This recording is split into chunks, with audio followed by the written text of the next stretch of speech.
What's going on, guys? Welcome back to God is a Game Dev. I missed you. Today, I've had the idea to do a crazy and fun little challenge for myself.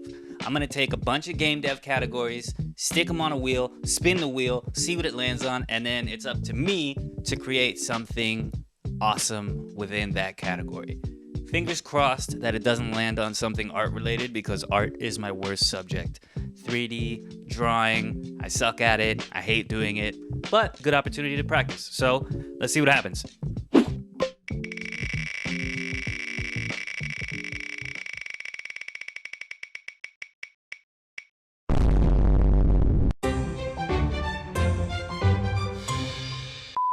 Okay, 3D modeling. I was worried about this.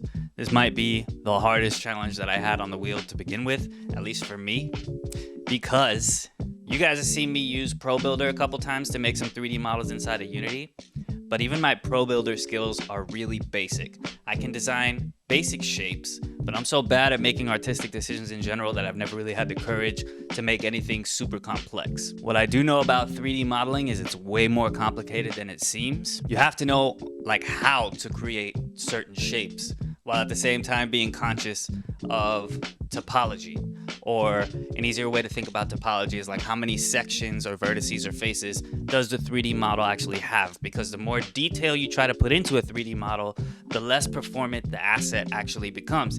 And I don't want to sacrifice some crazy detailed model for performance, because this isn't going to be like a AAA game or anything like that. So not just knowing how to make the shapes, but knowing what shapes to put a lot of detail into and what shapes and things to make bare minimum, if that makes sense. I went to the most prestigious home of academic minds in the world to get some answers. That's right, YouTube University, where I learn everything else. Let me go look for some tutorials and maybe we'll get to work.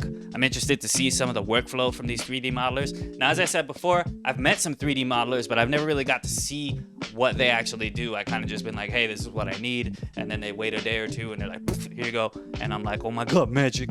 What am I gonna make? I don't know, what am I gonna make? There's the problem, because I have a confession to make to you guys. The Jellycats that you guys have seen and grown to love, they're actually free assets from the asset store that I found, and I didn't pay anything for them. Oh my God, he stole that. Oh my God, who uses You're a free shit? cheapskate. That's so cheap. Shut your up, okay? I gotta treat game dev like I treat everything else in my life, right? I say it all the time. If it's for free, it's for me. No, but seriously, when I first started the project, I looked on the asset store for some CAD assets, and this is all they had. And to be honest, I wasn't really crazy about anything, so I thought, let me just use these free ones for now as placeholders and kind of start working on the physics and all that stuff. And then I'll worry about better cat models later. Well, now is later, and here's what we're gonna do. We are gonna make new characters, new cat models, and the goal is to make them just as performant as the free ones. The free ones are done in like a low poly style, and they have a low vertice count and a low triangle count, which makes them really good assets because they don't cost a lot when it comes to rendering. These are today's metrics for success. Make it cuter than the cat that I was using before, and make it as performant as the freebies or better. The industry standard programs for 3D modeling are called Blender and Maya, I think. I don't know which one's better either. You 3D guys can all argue about it in the comments and say whatever you want. Anyway, Blender, we're going with Blender because it's free. There's a cube and a million buttons. What do I do now? Tutorial City. I found a cool guy making a cat head by itself. It's not exactly the style that I'm looking for or anything, but it's gonna be cool to watch his workflow and see what he does. And then instead of actually like copying what he's doing, I'm just gonna kind of figure out what he's doing and then put my own twist on it. I'm gonna take in any quick little snippets of wisdom that he's throwing out there that I can grab. He's using a method called sculpting, which is kind of like 3D modeling as if you're working with clay. Okay, so like as I'm following along with this guy, he's mentioned that it's not good to subdivide a lot of the parts, because the more you subdivide, the more detailed the object becomes, the less performant it becomes. So I've been following along with this guy, but I really, this is my first time. This is what I made. And as you can see, the head is a lot less subdivided than the ears. The ears are super subdivided. I could clean this up a bit and make it a little bit more performant, but as I tried a few different methods to clean this up, I kept actually like breaking the mesh. So we're just gonna leave it how it is. So bam, I got a head. It's cute, right? I think it's cute. How am I gonna make this guy a body? And how am I gonna connect the body to the head? Bam! Now I got a body. After doing a bunch of fiddling, This is the shape that I settled on. As for joining the meshes together, nah. I mean, like, actually, let's look. If I leave the pieces unjoined and I bring the whole model into Unity, now I can check the vertices and the triangle counts of the model that I've made versus the free model that I was using. So the free cat model, you can see here, is 1,700 vertices, 2,600 triangles. That's what I gotta compete with. Now I'm gonna bring my model into Unity. As I was importing the model to Unity, I broke all the materials that I already had set up, and look at my map now. I have to go back and recolor all of the walls because it's totally busted. But anyway, we'll fix that problem later. Looking at the model that I've made, you can see just the whiskers alone are 1,800 vertices and 3,400 triangles. The overall head circle, 25K, 50K. The ears, 13K, 25K. Overall, I overshot it by almost 63,000 vertices and 124,000 triangles.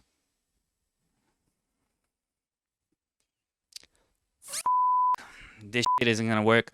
I actually spent a lot of time making this. The problem is that I didn't check this number until I was done doing a bunch of other stuff. I already rigged this thing with a skeleton and I gave it color and like so much other stuff. I did everything out of order and I figured I would save that reveal to like the end to get my reaction. But now I'm filming it and it's really bad. We'll come back to that, I guess. But let me tell you about what happened. I used a free tool called Mixamo to rig up a skeleton for the character in the head.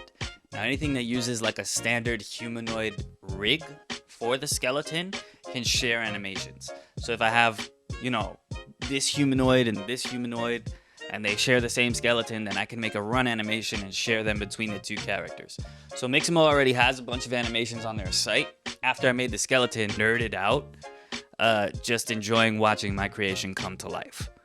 I made a little YouTube short out of it and I sent it out to all the homies and to my family. I even put it in like a group text from my family that has like 20 people in it. And I waited and I waited. And then finally, my mom responded and she says, and then my aunt responded and she was like, LOL.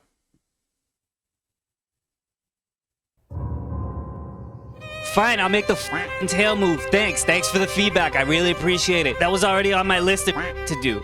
But okay, so I hopped back into Blender and I put a bunch of color on the model. I painted it and then it ended up looking like this.